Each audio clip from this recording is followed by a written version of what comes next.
pouvez essayer de remuer vos orteils, monsieur Ménard. Il remue? Oui, il remue. Oui. C'est bien, non? Oui, c'est très bien. Et les miens? Les miens, ils remuent? Oui, les vôtres aussi. Ouais, super.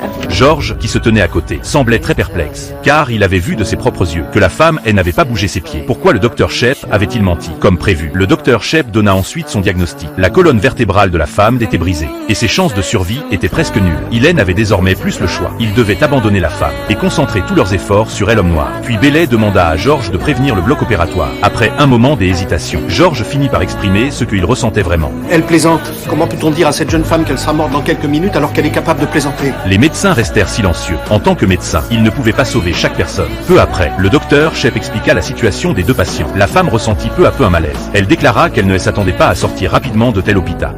Alors quoi qu'il arrive, elle voulait simplement qu'on lui dise la vérité. Le docteur Shep savait que cela serait cruel, mais il choisit malgré tout d'être honnête. En elle entendant, l'homme refusa immédiatement. Il ne pouvait pas accepter que sa survie se fasse au prix de la vie de cette femme. Ce n'est pas juste. Ce n'est pas juste.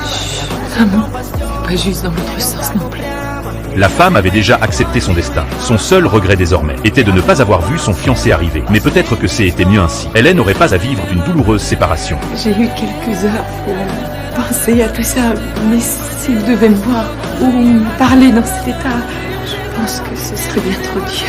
Peu après, les deux patients furent conduits au bloc opératoire. Grâce aux efforts de toute l'équipe, leurs corps furent progressivement séparés. Chaque médecin prit son rôle en charge et tenta de sauver les deux patients de toutes ses forces. Cependant, comme tout le monde le craignait, l'état de la femme se dégrada rapidement. Les médecins furent obligés d'abandonner les soins sur elle. En voyant cela, Gray ne put pas l'accepter. Hélène cessait de demander à tout le monde. Bella Sauer. Ça suffit, Gray!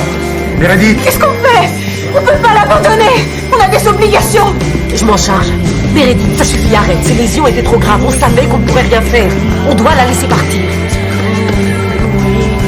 Heure du décès, 3h49.